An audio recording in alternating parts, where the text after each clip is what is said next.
Des débats houleux ce matin au tribunal militaire à Ouagadougou. À la barre, le témoin Mohamed Rachid Il Boudo dit le baron. Ce dernier était confronté à Faisal Nanema et Lota.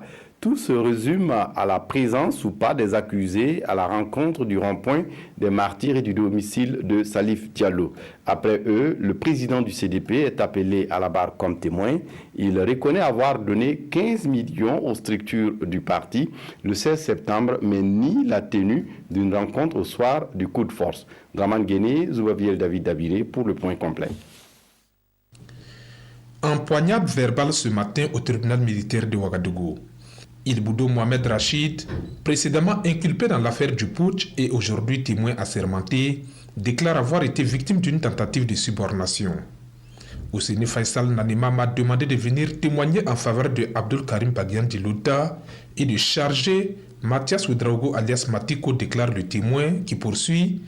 Il m'avait promis la somme de 500 000 francs CFA et une moto pour le faire, mais j'ai refusé. Je suis ici pour témoigner parce que Abdul Karim Baguian Dilouta m'a sauvé la vie le 17 septembre 2015 lorsque des manifestants me tabassaient devant le domicile de Salifou Diallo, martèle Il Boudo Rachid Mohamed, qui décrit les conditions de son évacuation des lieux. Confronté à ce témoignage, Abdul Karim Baguian Dilouta dit ne pas s'y reconnaître, mais tente de le nuancer. Mais avec Ousseini Faisal Nanema, le temps monte. Le témoin et l'accusé s'accusent mutuellement, dévoilant toutes les subterfuges dont ils ont usé depuis le début de cette procédure pour se tirer d'affaire. Pour corroborer sa version, Il Boudo Mohamed Rachid revient à la charge. C'est chez moi à la maison que Ousseini Faisal Nanema est venu me faire la proposition. Et Faisal Nanema de rétorquer, je suis allé chez lui à la maison parce que le général Djendiré m'avait demandé de prendre une carte mémoire avec lui. Mais quand je l'ai retiré et visionné, j'ai constaté que ce qui était dedans n'était pas bon. Je ne l'ai donc pas remise au général. À l'entente de son nom, le général Djendiré sursaute depuis le box des accusés et clame « C'est faux ». Mon général, vous n'avez pas la parole, tonne le président du tribunal. La déclaration change le cours des débats. Tour à tour, le témoin Il Boudo Mohamed Rachid et le général Djendiré la démentent.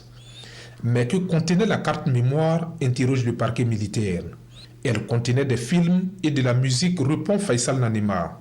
Et est-ce que ça a un lien avec le procès, demande le président du tribunal. Non, reprend l'accusé. Néanmoins, le parquet militaire et les avocats des parties civiles demandent à prendre connaissance du contenu de la carte mémoire.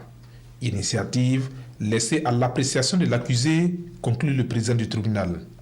Deuxième témoin assermenté à la barre ce jour, Edi Kombouego, président du Congrès pour la démocratie et le progrès au moment des faits, il précise avoir tenu une rencontre dans la journée du 16 septembre 2015 avec les membres du secrétariat permanent du parti.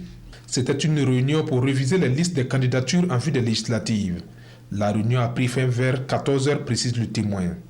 Mais à quel moment avez-vous remis la somme de 15 millions de francs CFA et à quoi a-t-elle servi? Et Edi Kombouego de répondre: avant la fin de la réunion, je suis allé chercher les 15 millions de francs CFA que j'ai remis à Achille Tapsoba avec une clé de répartition et je suis reparti. L'argent était destiné au lancement de la campagne. Pour le reste, le témoin dit n'avoir jamais présidé une réunion dans la soirée du 16 septembre 2015 et n'avoir donné aucune instruction entrant dans le cadre des événements du putsch. Et sur les sommes venues de la Côte d'Ivoire et les 20 millions de francs CFA remis à Léonce Koné au nom du CDP, Edi Kombouego déclare ne l'avoir appris que lors de l'instruction. Son audition se poursuit demain à 9 h au tribunal militaire de Ouagadougou.